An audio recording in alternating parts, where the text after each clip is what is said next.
A warm and windy welcome to all our viewers joining in, and we are excited to host yet another episode of Author's Saga, sponsored by Pick a Book, where we tap into the magic of pen masters and understand a little more about their works of literature. Stay tuned because we have a very special guest today, a national treasure and a writer without borders, and we are going to talk about his journey and a very interesting book authored by him. Now, I'm sure all of you would agree that a life without books is an unfulfilled life, and from within the pages of a book is a wealth of knowledge, life lessons, and inspiration, which is why we at Pick a Book endeavor to bring together like minded people, avid readers, aspiring readers, and anyone who wishes to learn and share so we can grow together through the habit of reading.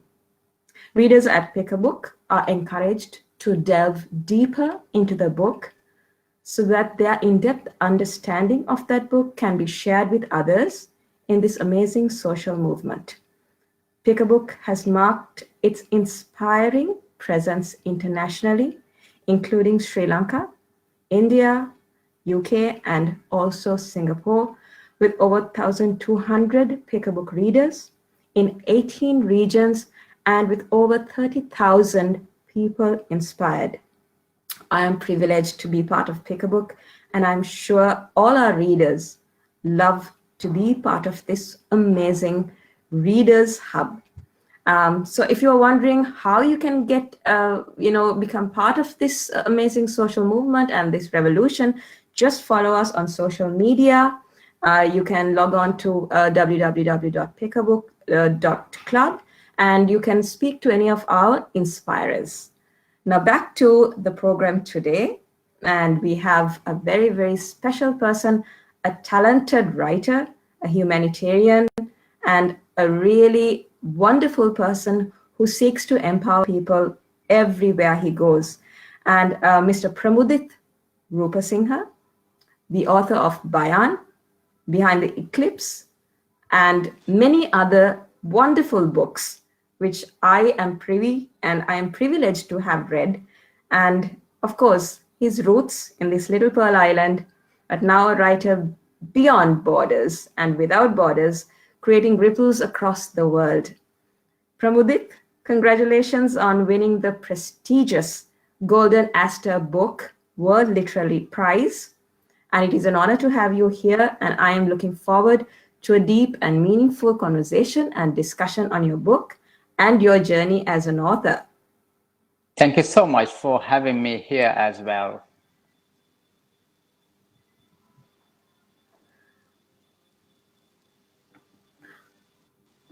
I'm not sure if I can hear you, Pramudith, but I'm just going to go straight into the first question for you. And I'd like to ask you, what exactly is the Golden Aster Award and how did you amass this success? And, did you really think that you would get this? How do you secure this kind of award? And what's your secret as a writer without borders? Over to you, Pramudith.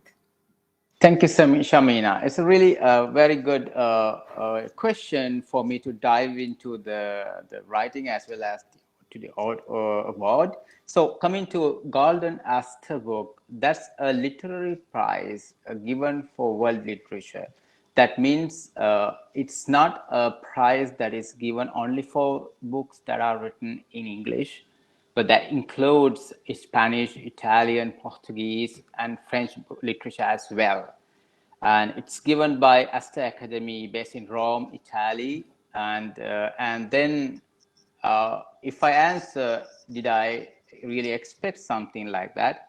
First of all, I don't write for awards. I write for readers.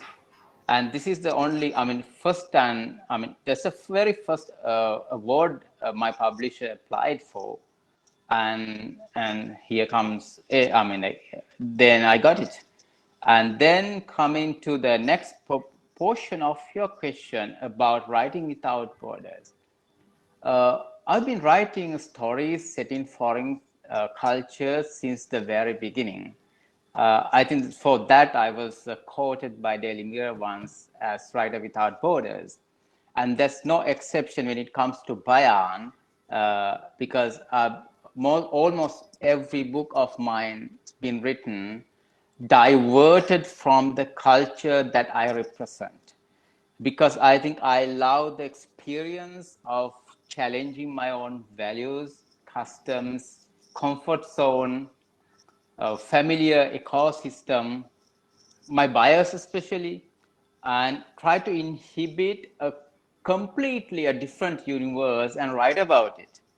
And to do that itself, I think, to write without borders or cross-cultural writing, you need to be equipped with some skills such as cross-cultural intelligence, and also openness to experience, and plus high level of tolerance to different cultures, traditions, belief systems, etc., and then respect to diversity. And at the end, I think a little bit of diluted identity is also required. So I have not chosen to do any work of writing sitting in a balcony in a comfortable European city. Instead, going into deep into the places where my stories are set, I write. Thank you, Pramudith. Now, you said that you need a particular skill, and I noticed I have read the Bayan, and it's set in Ukraine, and you captured the culture, the geopolitical scenario, three, I think, eras of change, the psychology of people. How do you make that effort? I mean, how do you really, as an author, as a writer, you really live in the story? How really does that happen, Pramudit?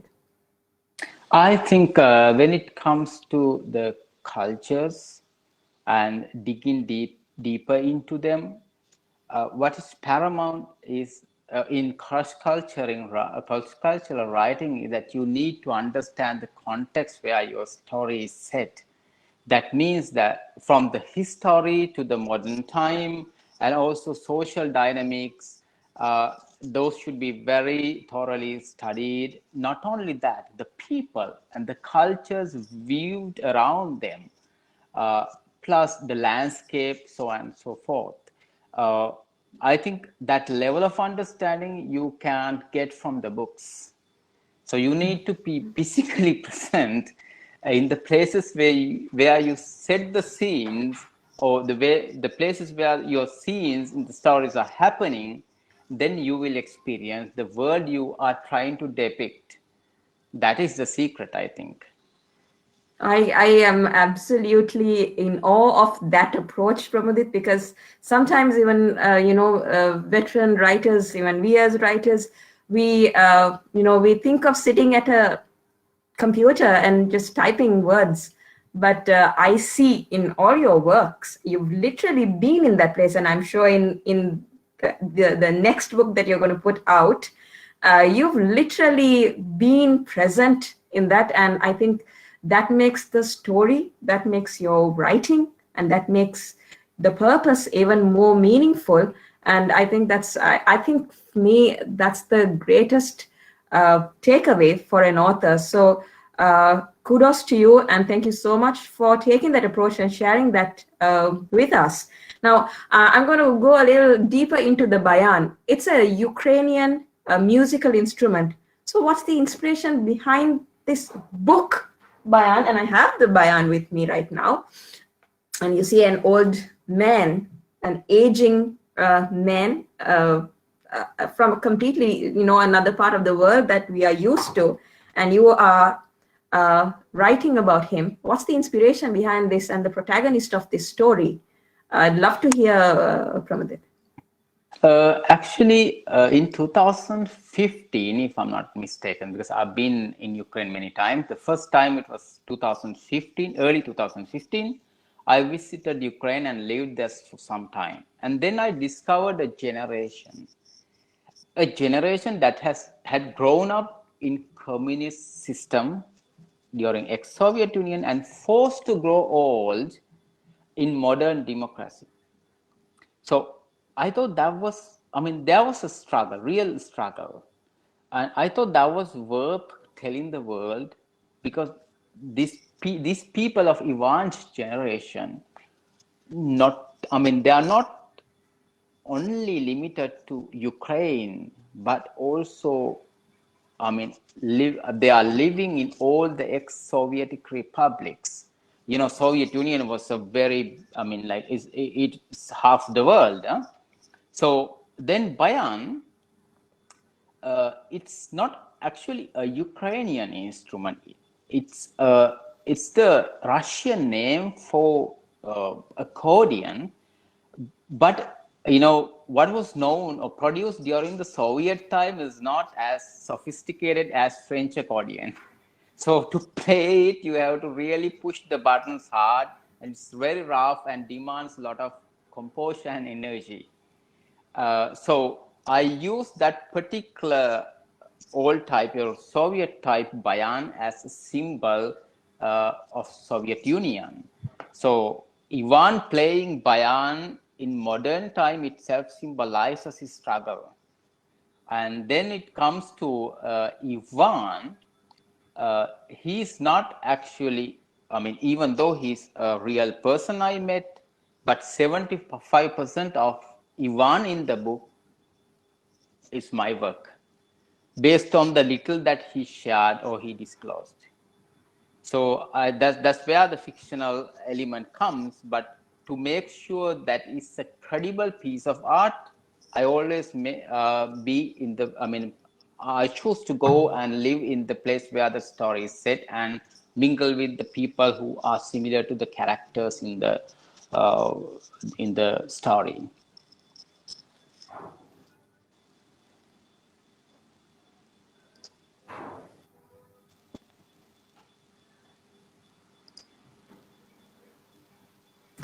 Thank you, Pramudith. I couldn't, I think the connection has been a little weak from my end, so I couldn't hear the entire answer. But you said something about symbolizing a struggle.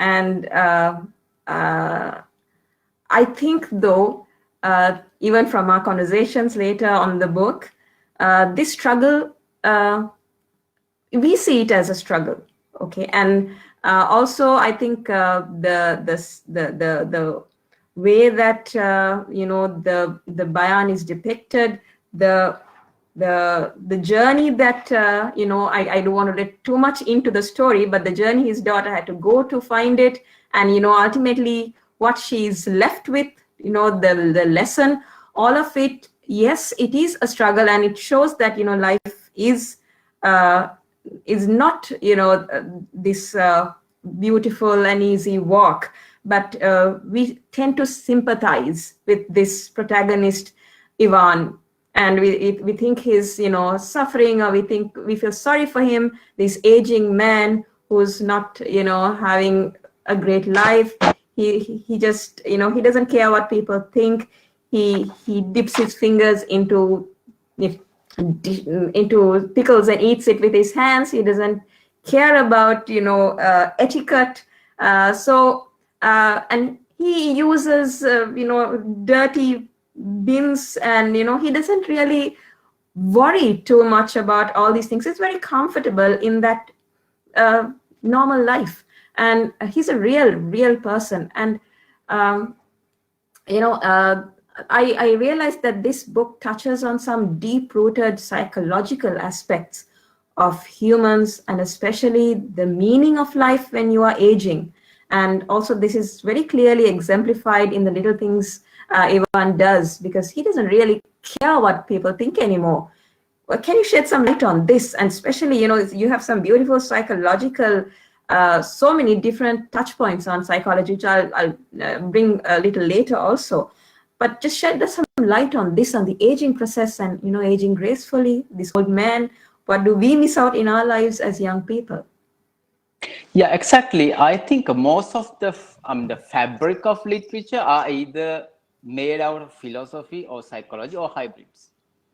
So there's no exception for Bayan as well. I think in the core of the theme of Bayan, or the spinal cord, is psychology.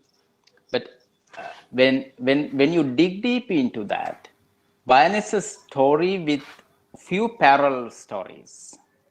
But what holds all the stories together is that virtual journey that the reader is taken along the path called aging.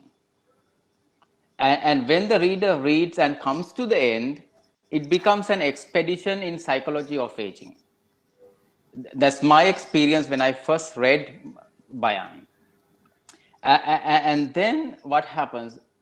That was the moment of the most challenging part. Actually, when I was writing the book, to you know get into the skin of this 73 years old man and to try to think in the exact same way he thinks. And what really allowed me to, I mean, besides the conversations, what really allowed me to understand his world was these, like this disorganized apartment where he lived. So, coming back to the question, core of the question, the most highlighted area, in the book is Ivan's relationship with his musical instrument, bayan. So it's a companionship, and I mean he's talking to it, and he's playing it when he's sad. He's playing it when he's indifferent. When he's playing it when he's happy. So I think this whole story is exploration of psychology of aging. So what I used to depict that is the environment on the one hand, the other hand, the conversations, especially monologues. I think the core of Bayan is exactly what you said. It's healthy aging and the psychology of aging. Yes, Pramudit, and also I think the the fact that he really doesn't care anymore. What does that mean to us as people? I mean, we are very, we're very conscious about what the world thinks. We want to live a life that, that impresses. And the old person, and often I see this, I can resonate very well with this. The old person, most of the time I've seen a lot of old people, they really come to that point where they don't care. And it frustrates us. It really frustrates us now when we see that they don't care. But I think you said it, or I can't remember if it was in the book. Sometimes it's too late for us to realize that, we will probably get there. What does that really mean, Pramudit? Actually, in the book, you see, Ivan is not caring about anybody, anything anymore. Finally, what happens when you are young, you are so ambitious and you take this satanic journey to reach your goals. You are so goal oriented, and you are here to change the world. But when you grow old, what happens, as exactly what happens to Ivan, you tend to realize that you are a part of the planet Earth and the universe, and you need to surrender.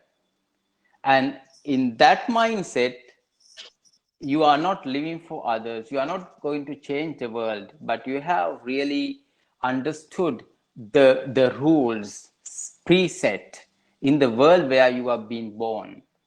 So that's why I think I would say Bayan is rather philosophical exploration of aging as well, because because psychology and philosophy are interconnected in a way.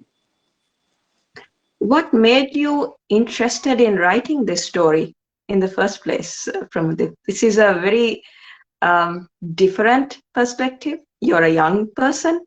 You have to walk in the shoes of an old person. It's a challenge. Why did you even embark on it? That's a very good question. Actually, I asked that first in the first place myself, because then the answer was I like that challenge, because that was the I would say that was the most laborious piece of writing. Huh? I think that's very difficult because I'm used to write about the cultures or the people who are not in my, in my world. That's the type of writing I have chosen intentionally, and I live that challenge and love that challenge. But Bayan was beyond, way beyond that, because sometimes those monologues, when I was writing those monologues, I sometimes read them loud, and there were moments I wondered whether I was going mad. No, but that was the rational of, I mean, that was the logic of life I heard in my own voice. Now I realize that was a blessing, I would say, to uncover the world that is going to unveil in front of I mean, in front of me in next 30 years or 40 years time. I did it when I was 37.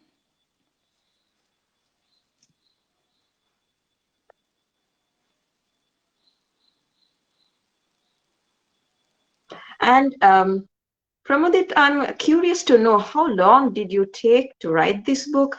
How much of effort did you have to put? Did you, focus only on this book, or did you, multitask? How seriously should you take a book that you're writing about? Especially, this is, not just fiction, and this is not fiction, and this is more real, but it's also, it's a lot of creative writing as well, because it's inspired by the real life of a man. So it's a different genre altogether. So how serious did you take this, and what was your journey in writing this? How much time did you allocate? What did you have to do physically, mentally?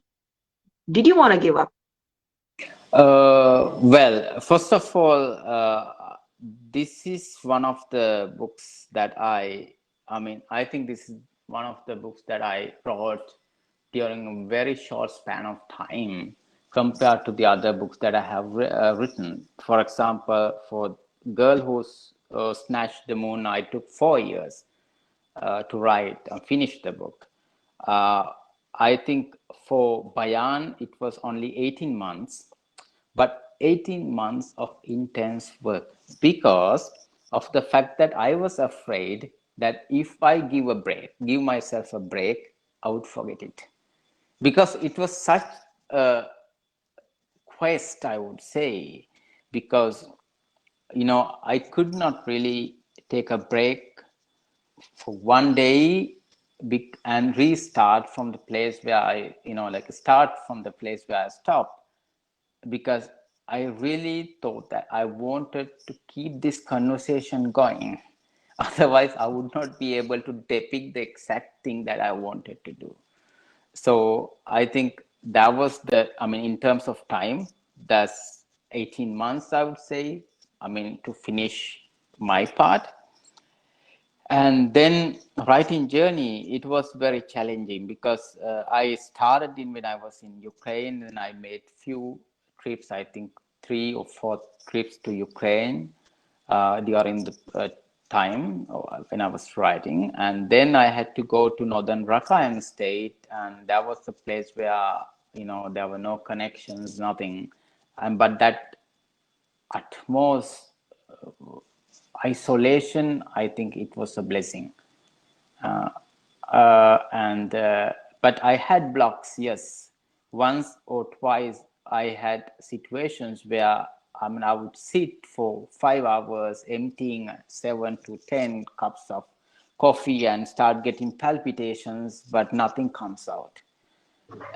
But I think that is normal, and that is so frustrating. But that's the life we have chosen. And there are days that the words flow, and there are days that nothing flows, but that we have to accept. Because if I mean the earlier days, I would say I would easily get frustrated and throw the pen and go out. But now I know that okay, some days are days of 1 hour, so 1 hour of writing, or or some days to just 2 words. So I should be happy with it. So, is it a myth then, Pramudit, that writers must be inspired all the time?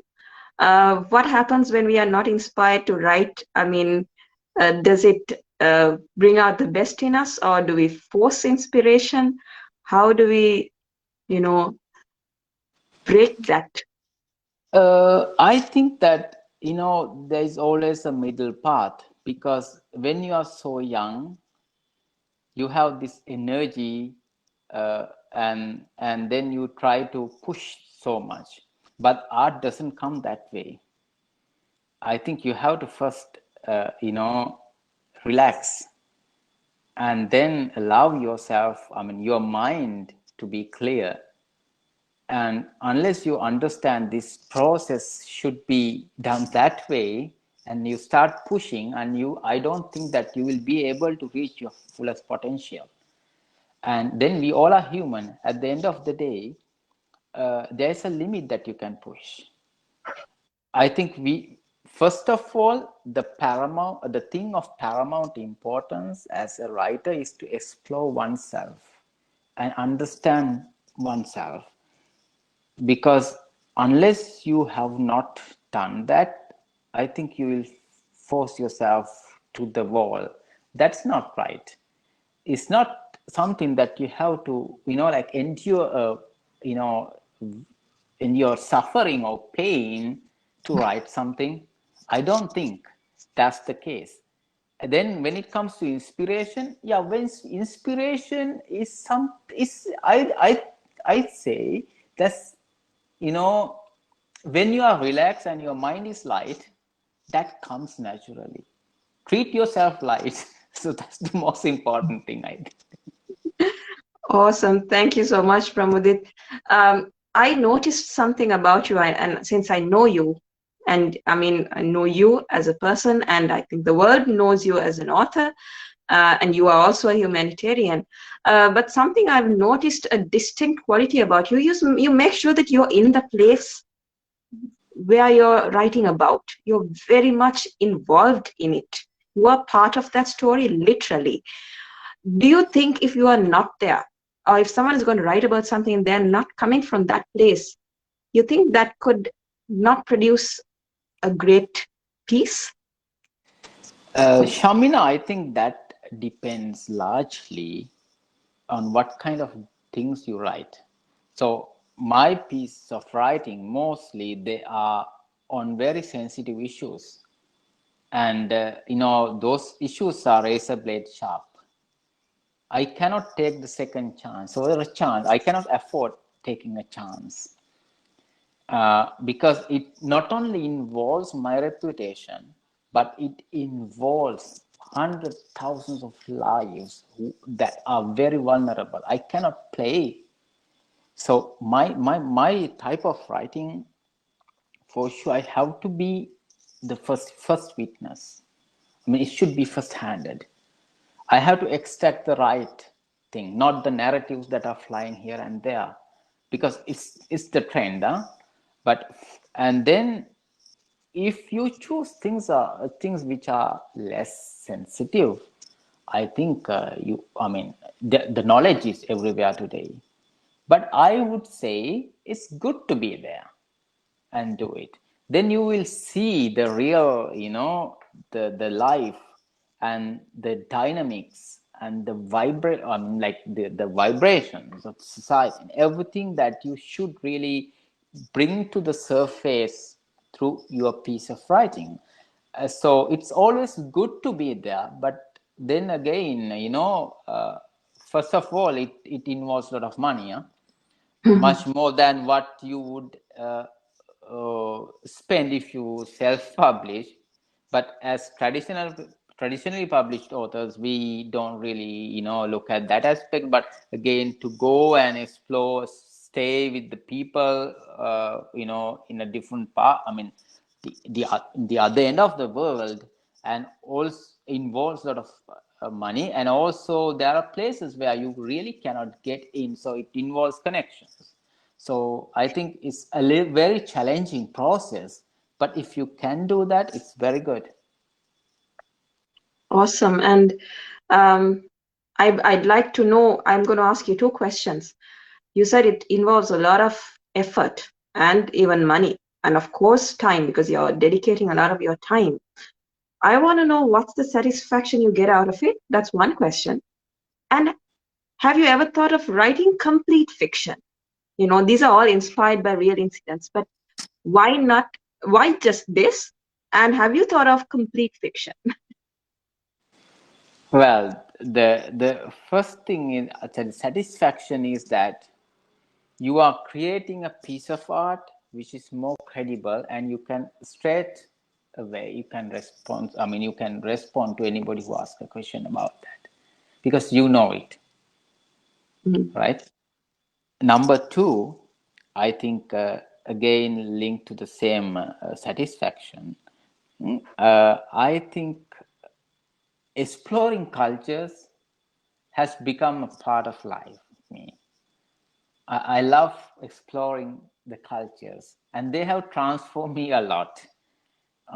That's why I mentioned at the very beginning that you need to be a little bit of, you have a kind of a liquid or diluted identity. That happens to you. And then when you, you know, uh, come to fiction, the question, the latter part of the question, the fiction, yeah, these are fictions. But I would say that, I mean, there's a subcategory called semi-fictions when, I mean, even Da Vinci Code is a semi-fiction, right?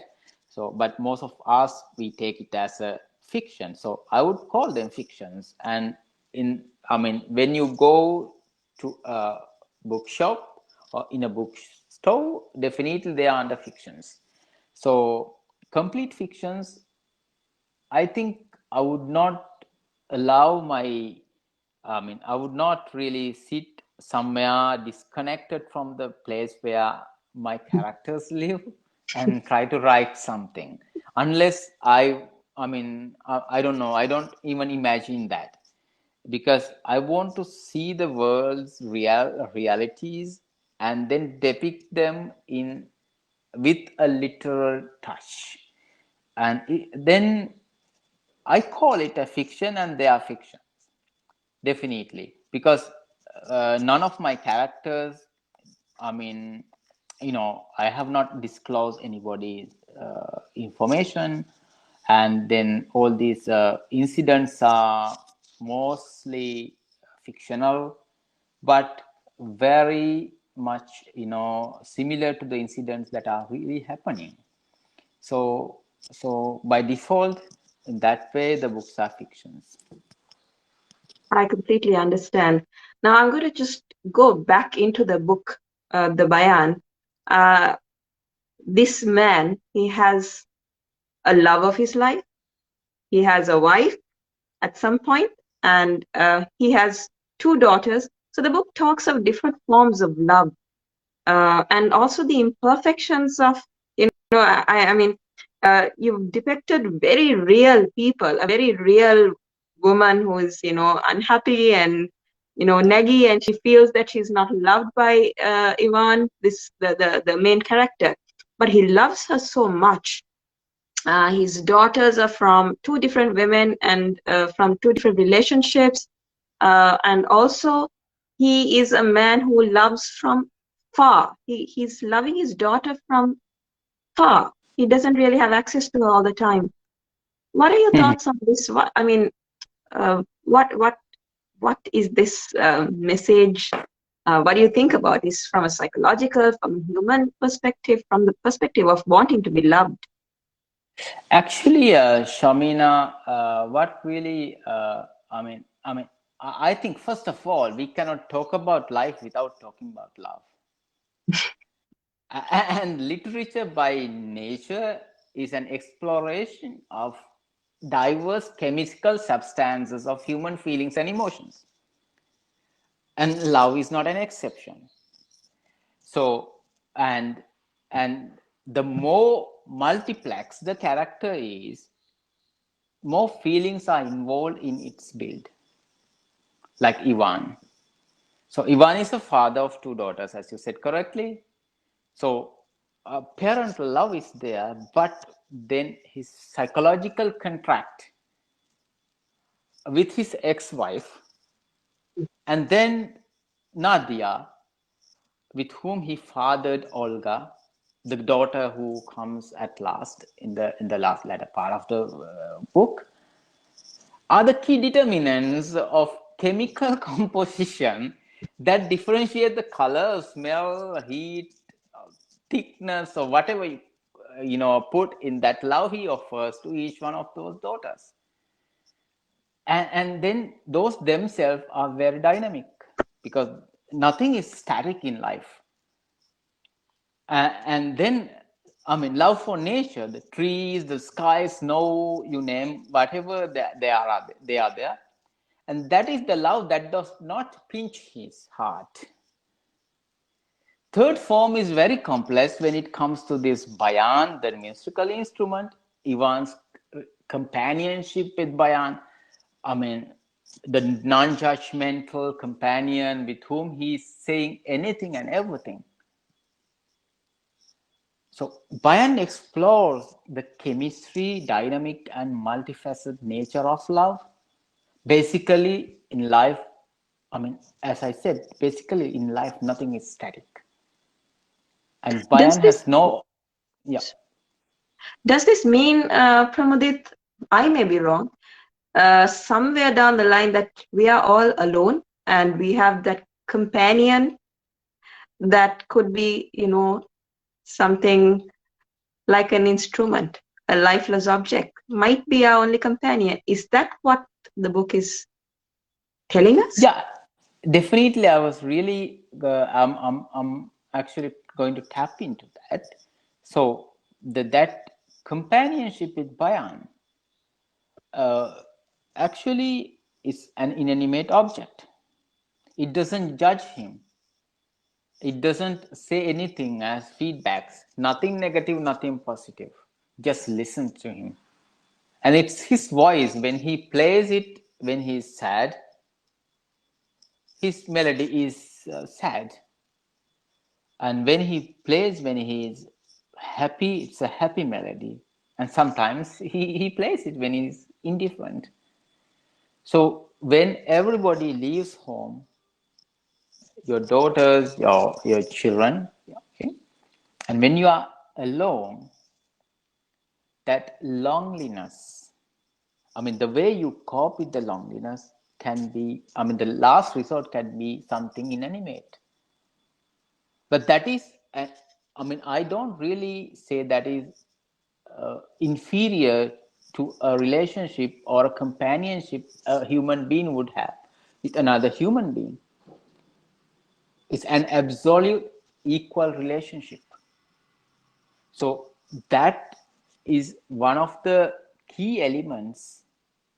I mean, I think those are the bones of the book or story.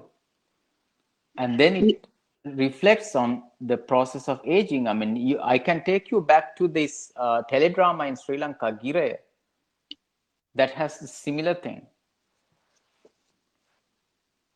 It's a lot of deep thinking, deep psychology, but things that we probably know. I think that you've touched. We know about life. We know about the things that matter. We know that probably loneliness is something we must embrace, and you've beautifully weaved it into words, Pramudith. Now, you are a talented writer, and Bayan was competing against many countries. Why do you think you won it? Well, actually, when it comes to the long list, there were some English books. And then when I looked at the short list, there were Spanish, French, and Italian books. I think there was a book of Marcio Flocca, also one of the prominent Italian writers. But Italian I cannot understand, but I read all the other two books. I actually bought and read. I think the Bayan's speciality in that was uh, it talked to a wider audience over readership, but it also, at the same time, I think it has really depicted, or it depicts the complexity of human life, or I would say the dynamic interaction between complexity and simplicity. I mean, that is the life. I think Bayan really portrays that. And then when it comes to language, I I think I thought at one point, I think when it comes to the chapter, I mean, after chapter 3, I rewrote the book. I think I have not told this in any other interview. You know, why I rewrote the book was I wanted to show that, you know, distortive kind of communication in the language itself. So you say something first and then go back and then connect from the point where you started before, etc. The real age kind of, I mean, aged type of communication. Uh, all together, Bayan depicted the aging man across the world, not limited to Soviet Union or limited to a specific culture, but it was, I think, cross-culturally written. So, but I'm not going to elaborate on that part because it's a judgment given by the others and readers. But what I heard of different people, I just told you as a, you know, summary. But then again, as authors, we can write, but who really bring the books to the surface of the earth are the readers. I think it's their decision. It's not my decision, or I cannot really give any in-depth analysis about that. But what I heard is that simply. So, yeah, I think that's the case. Awesome. Thank you so much, Pramudith. Pramudith, now I am one of the privileged ones who can learn from you and who can keep, tapping into your magic and your knowledge. So many people, aspiring authors are inspired by you. I mean, they've seen the achievements. You're all over the news, not just in Sri Lanka. You are an international treasure. You've brought glory to Sri Lanka. Now, I'd like for you to at least, I'd like to give our viewers an opportunity of the privilege I have, and tell them how can we make it out there? How can these people make it out there? What was your learning from Bayan? I mean, I know you would have gone through a process. Either you self-publish or you find a publisher. Your writing process. The language. I know you used poetry as well in the book. So how much of effort in editing, how much of pain do you have to go through as an aspiring writer? And I can't remember if this was your first publication, but thinking of the first, and then how now I'm sure everyone would want to publish your books, but how was that start and what was that journey? How can we learn from that? Shamin, I think the number one is you should have that resilience to refuse the refusals. Number one.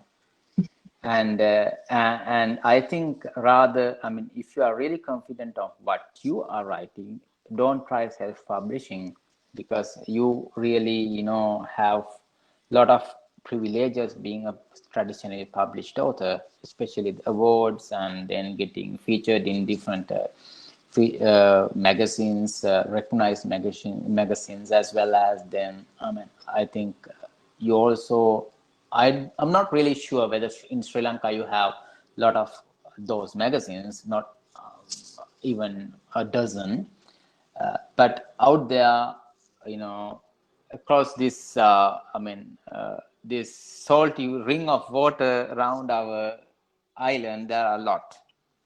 So I think first thing again is to we should not sing for the in the backyard. Instead, you should sing for the world. So see beyond this ring of water. And then never write for awards, but for the readers. That's very important. The others will follow definitely. And then you can get published even after 100 refusals. But the publishers cannot do as much as you could do to expand your readership. You have to roll up your sleeves and take your stories to the world. Otherwise, I think you will be limited, because you can't, you are the only one who could really tell loud and clear the story written by you, nobody else. And then when it comes to publishing journey, I would take some time to explain, because I think there are a lot of new authors around. So first of all, be confident in your writing.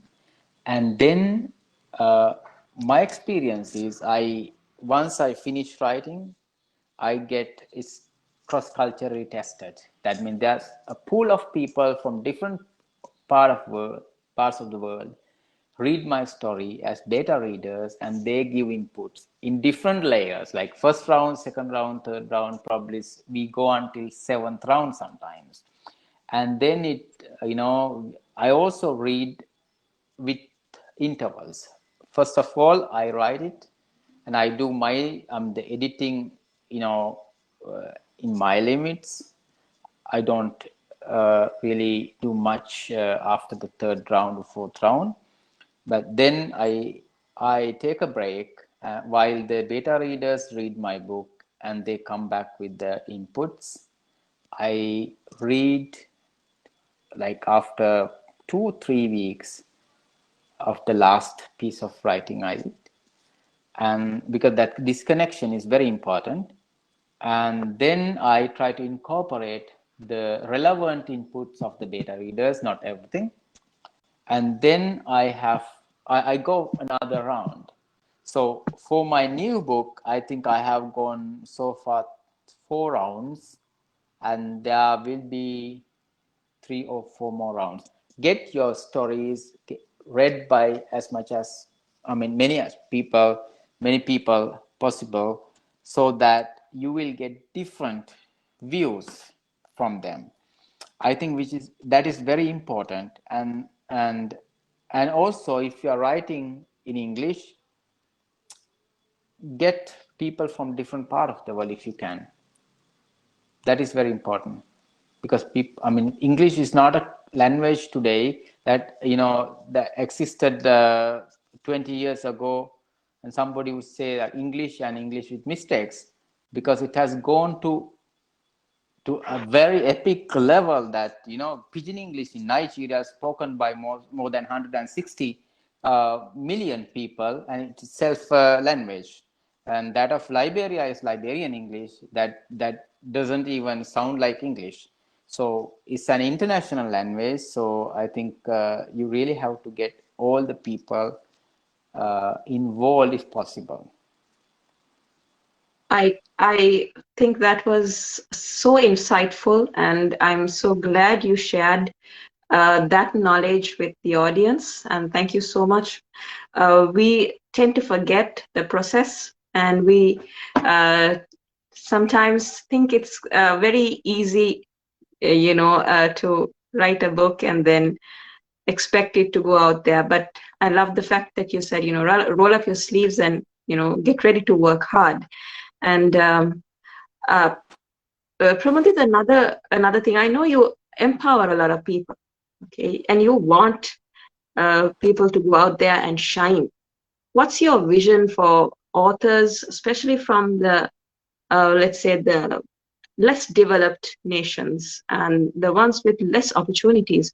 What's your vision, and how? I know you're doing a few things to support people, and you are, you're sharing your knowledge, and in fact, you're guiding a lot of people and mentoring them. So what's your vision for especially this particular group and segment of writers, authors, and talented people?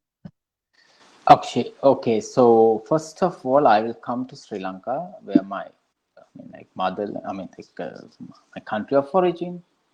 You know, it's really good to look at this in a very critical way, because we are growing up in a society where the education is all about an artificially created competition, where no one sees that enormous potential that children of our island, has in building a creative economy.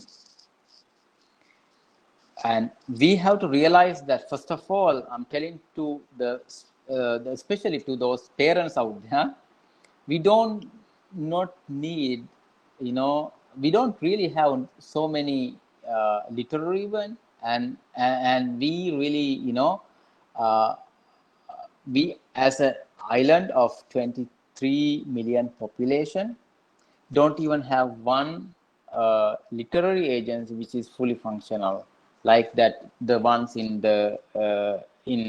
UK, or in India. But in India, when you go like 30 or around like 25 to the 40 minutes from this place, and then you land in India, and you will have hundred thousands of literary agencies and review magazines and etc. I think the developing world is very much split, number one. And of course, we have a lot of hurdles, but I am believing in one thing. We have to think global. And in early part of this year, I opened a review magazine called the Asia Review, but it's not really limited to Asia. It welcomes authors from all over the world, because of one thing that I heard. Whenever I reach out to certain reviewers, they say, okay, we are doing the reviews of the books of the African authors, or American authors, or British authors, or Indian authors, etc. Why can't we think global? I think we are a small nation, but we are not too small to think global. So that applies to every single developing nation. We could be developing, but we are not weak, or we are not, capable. It's not that we are not uncapable. We are not really, in a position to not to start something that is global. So I think we have to really carry that global mindset. Otherwise, it's not, possible to, cross these hurdles or the systems that are already in place.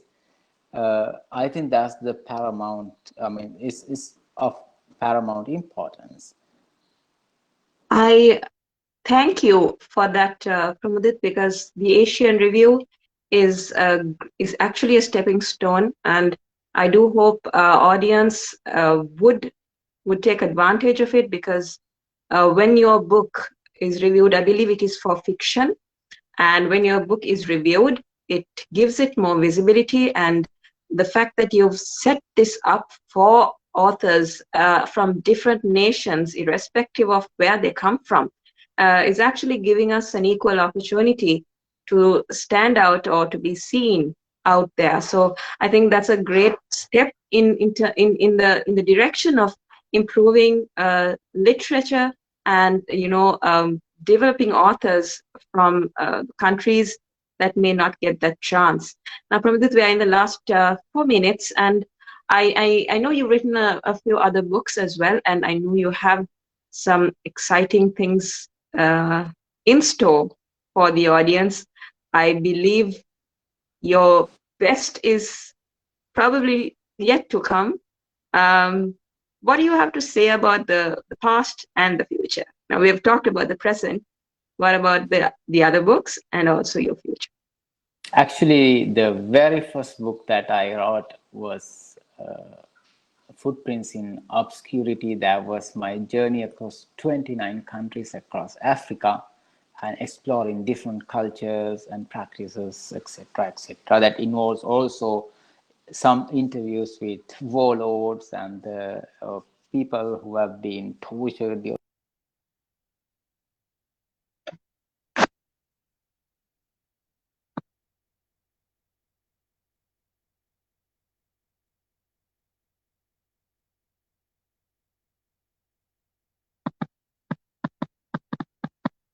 To today's pandemic, and then for future, yes, the girl who snatched the moon. It's a beautiful story, I would say, in my eyes, about a girl who has been trafficked and sold to one of the largest brothels in Bangladesh, and it's about her unyielding desire to go back to school, and she did it at last. So that's the one I'm actually looking forward to, in the hands of the readers towards the end of this year. And I'm sure that's going to be phenomenal.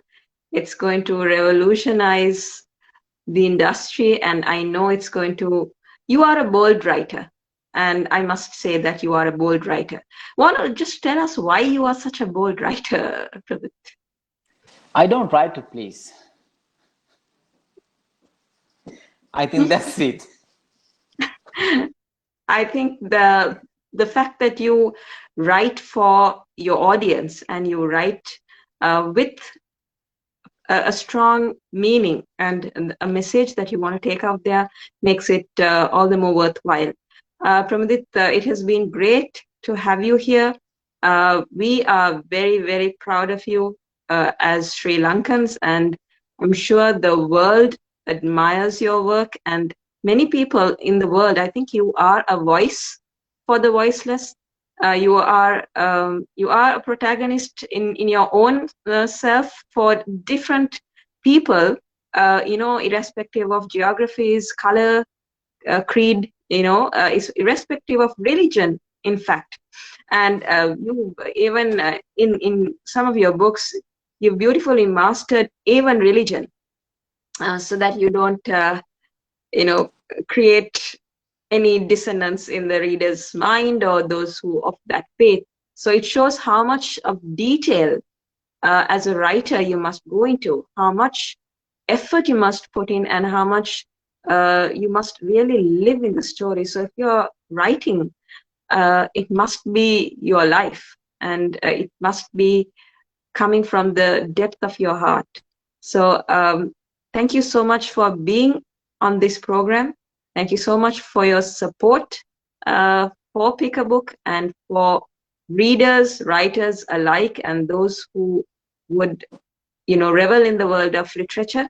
And I do hope that you will bring more success, not just awards, but in terms of the most meaningful messages and a voice for many people out there.